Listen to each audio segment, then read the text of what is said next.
Welcome to the Fluff, everybody. I am very mad at myself because I recorded episode 5. The whole reaction I recorded on OBS, right? I'm using both Streamlabs OBS and OBS.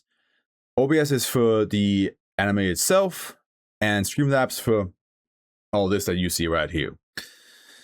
I fat fingered the button because I use a Stream Deck, where I clicked on it and then clicked on it once again, which means that the recording stopped after like a second. I was like, oh shit, let's not do that. Let me try again. Let me click on it again. And I thought when I clicked on it the third time that the recording was going on, because that's what I thought. That's literally what I was going on. Like, yeah, recording's on, good to go, ready to roll. So I recorded without any of the webcam stuff here, and I was like, "Oh fuck, I can't just show the anime itself. That's for copyright reasons. That's going to make me go into big trouble." So I'm just going to, and I didn't want to re-record it because that's not a legit reaction anymore. That's just me. Of course, there is ways to do it. You can just talk, be like, "Hey, I've already seen the episode, so I'm just going to go over bits and bits of things that I saw and what I felt," which I'm actually going to do like this now. I'm not going to watch the thing. I'm going to talk about. I put some pointers here. I might even use some of the clips from the original reactions just to like add some more context to the thing. But yeah, it backfired on me. I'm so sorry. Right after I came back from vacation too, which is one of the things I said even in the episode. I was like, oh, they're on a cruise, going on vacation, and I'm over here like coming back from vacation. I was like, this is very fitting. This is a very cool little coincidence.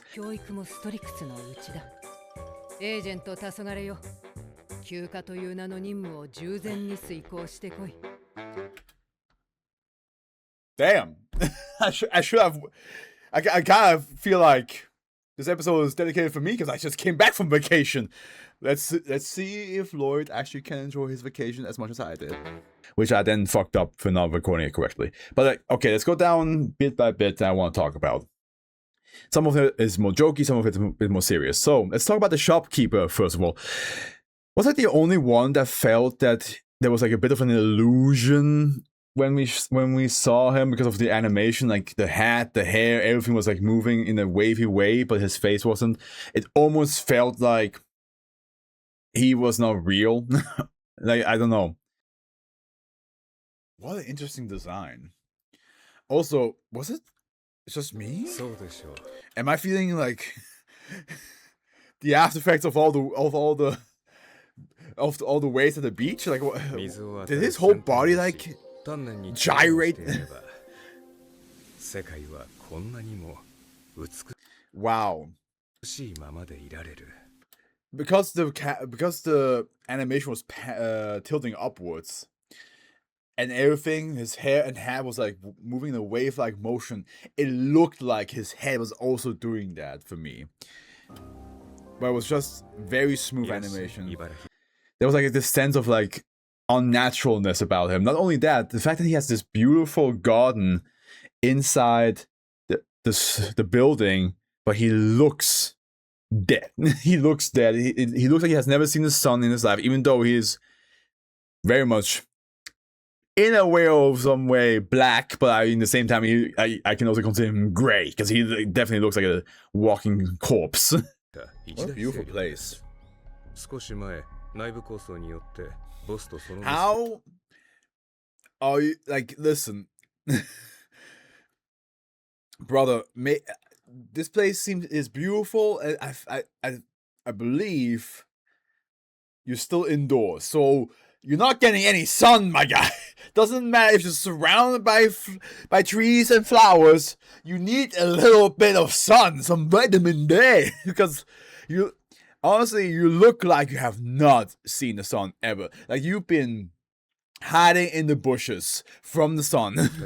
Concerningly unhealthy for the fact that he's surrounded by flowers and trees and plants and everything else. I also don't like the fact that he gave Yor a specific look when Yor was actually hesitating taking a job because she was considering her make-believe family. The look that he gave her highly concerned me at that moment. I feel like he's also using Yor's like naivete for trying to keep the world a good place. I did not like, by the way, guys, I did not like the look he gave. The moment she was like, it's like, oh yeah, no, that's fine, but what about my family? And because when she said City Hall, like, I'm pretty sure I already guessed he would have some sort of plan for that, and he would not be bothered by her asking that. But the moment she was like, also, what kind of excuse am I supposed to tell my family? And he gave her that look. That look tells me he is seeing the family as a liability, because she probably used to just say yes immediately, and now she is hesitating on missions, which is not something he wants. It almost felt like he was planning to do something about said family, you know what I mean? I also mentioned in the video itself how he is saying he wants to make the world beautiful. Which, let my past self actually talk about this. Let my other selves talk about this. I've been kind of burned by characters that say, keep the world beautiful. Because a lot of people that say that have their own opinion and their own vision of what beautiful is. So I do not know what his views are aligned to when it comes to that saying. Is he saying beautiful as in like it's innocent, it's wholesome, there's no fighting, there's no corruption? Or is there something else? Is there going to be a moment where Yor finds out that the shopkeeper is maybe not the best person to decide who gets to live and who gets to die? Who knows? But in the same time, this could also be the typical Spy Family twist where like he acts all creepy, but he actually does mean well. Yeah, so basically that's what I feel. Like I feel like whatever you think is beautiful, whatever you think is pure for the world is based on your own perspective. There's no normality, there's no like common ground when it comes to that stuff. It's usually what you think is right. Then we have a little bit of a funny moment with Yuri.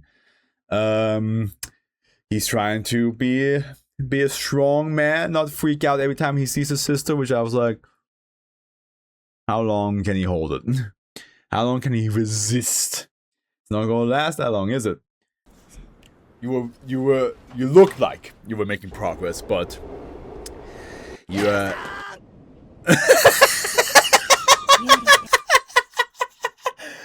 oh, there it is. We know that Anya is not the smartest when it comes to education, but at the same time, come on, she's 6 years old. Like this, the fact that the Dami and Becky exist, they are for me personally, they are the freaks. They are like way too smart for their age. But at the same time, now that we saw how Damian writes things, we can tell he's still a 6-year-old. It's just that he talks big. He talks big. He's aware where he comes from. He's aware of his name and his family business and all that stuff. But it doesn't mean that like the way he expresses himself is any smarter. But yeah, Anya, she is a lot smaller than like everybody gives her credit for. Because of course, being able to read people's minds allows her to just circumvent a lot of bullshit, like the lottery. So I was cheering her on, man. I was just happy. Show them your power. That she won that lottery ticket. And just was like rubbing it in their face. I'm pretty sure I did like the middle finger, like, yeah.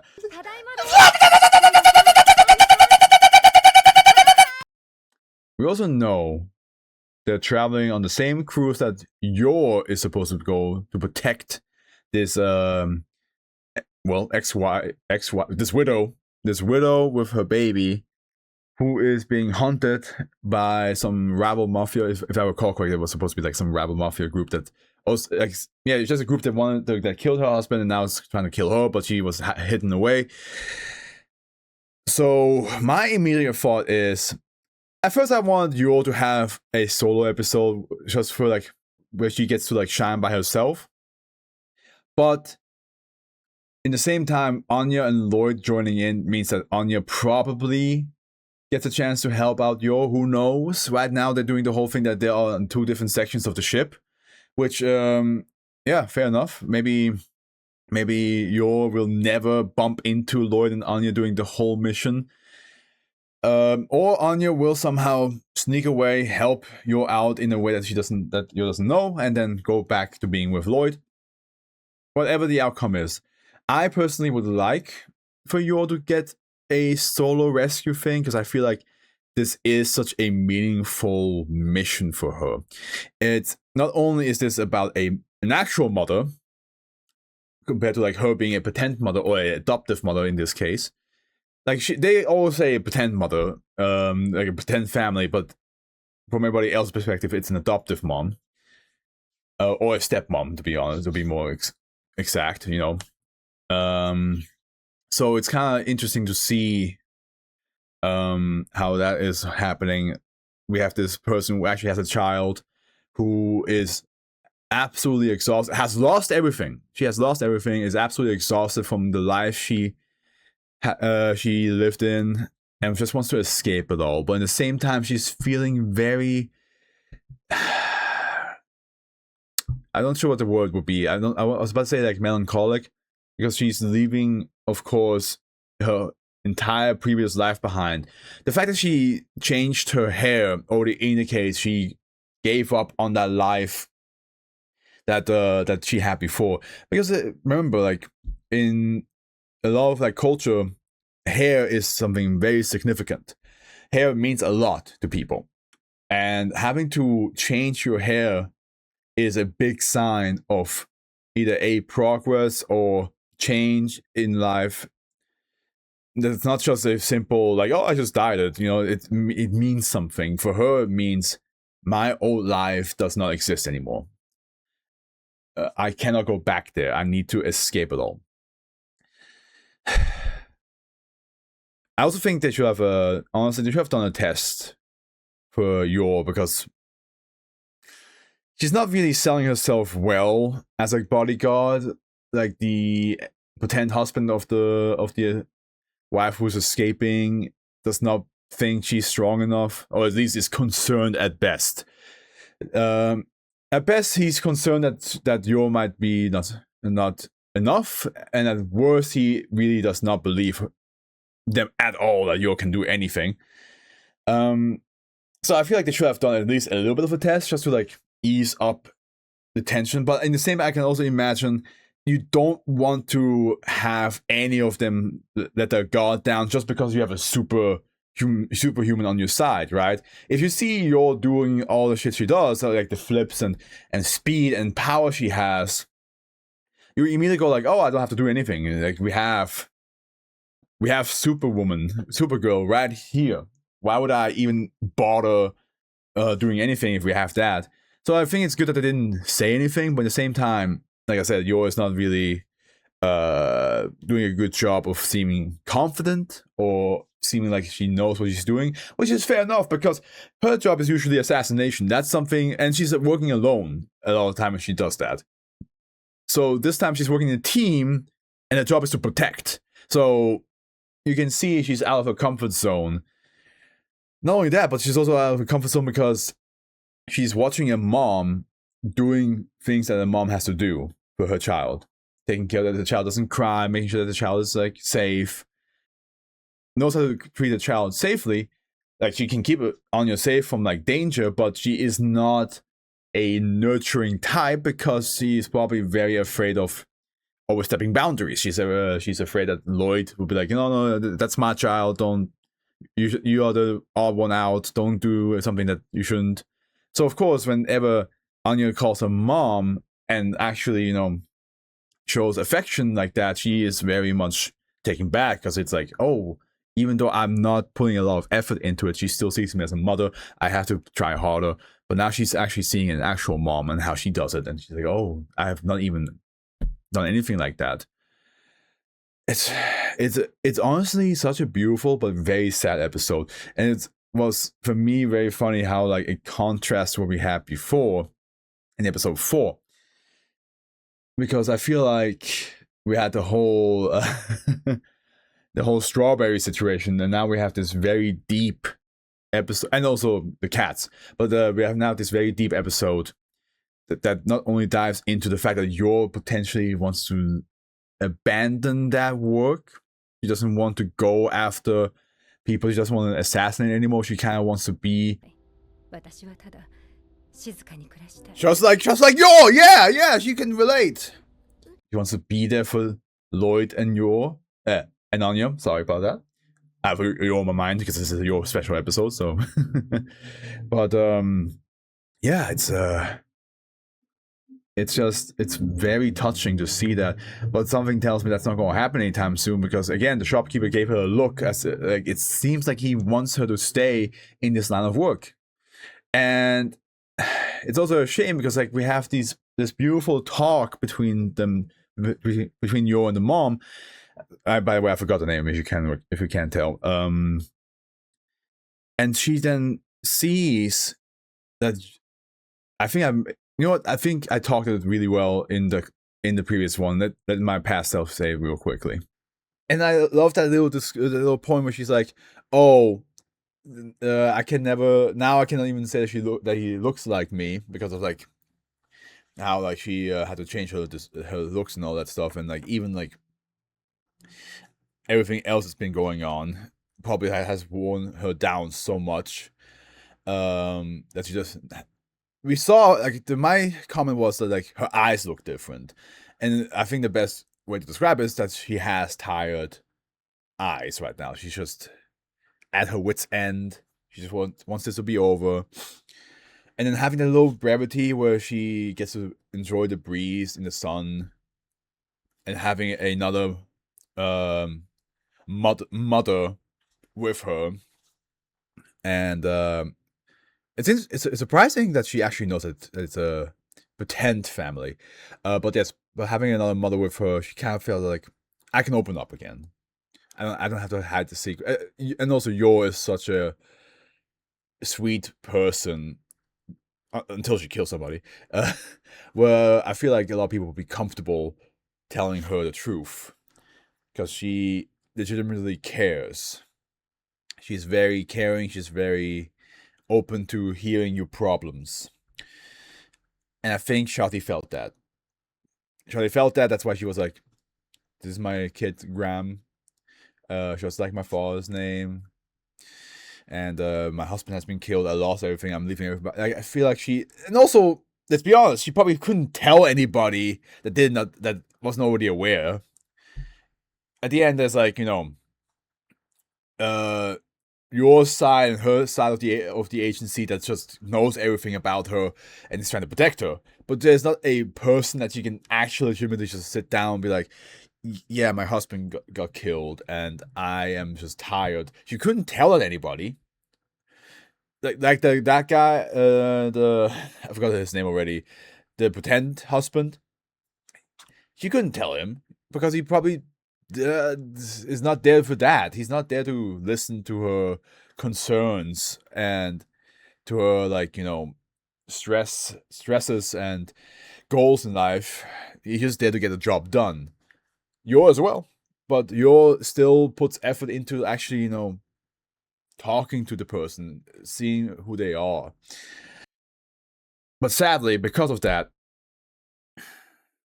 they let the guard down. So now the agents that are after her know that she's on the ship. Then they also know which room she's in. I don't think it's that much of an issue yet. Because again, I feel like Yor can handle whatever comes their way, but I'm highly concerned. I'm highly concerned because there's a child involved. There's a mother involved. Even though Yor is super fast, super strong, super talented in fighting, if she's caught off guard, a lot of things can happen. A lot of things we have seen throughout season 1 and throughout this a little bit throughout this season. She can be surprised. She can lose track of things. Hell, this season started with her getting shot in the ass. Like, the shopkeeper even said, like, I was worried that you having a family might make you a bit sloppy. Technically, it might have. Again, we saw this season starting with her getting injured because she was distracted. Probably because she was trying to get things done fast so she can go back to her family. So yeah, we'll see how episode 6 goes, and hopefully I will actually not do this mistake again and not record, you know what I mean? Like, yeah. So I apologize, guys, that I fucked up.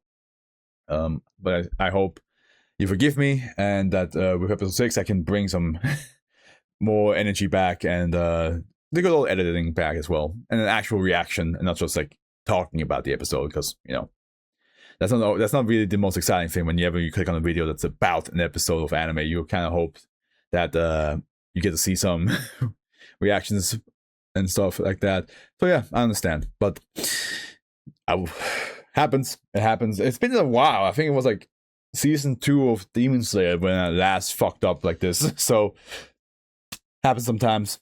But yeah, I hope you all have a wonderful day. The Afro was with you and wishes you all a good morning, afternoon, evening, and a good night. Ciao. Yo, subtitles, can you not fucking read? Like, what the fuck is this? What? Whoever wrote the subtitles and whoever... Hey, no, I'm sorry. One of the first thing we had to learn in 2nd grade, no, actually, sorry, pardon me, 3rd grade, was when somebody, like, you know, speaks, or if there's writing on the wall, you have to, like, they will dictate what it says and you have to write it down. And you can check the writing to be sure that you wrote it correctly. You had the easiest job here, and I know it's fucking nonsensical to freak out about this, but it is kind of hilarious to, like, have Shadi Gray with A, but then in the subtitles having Gray with E. It's like, did you not pay attention?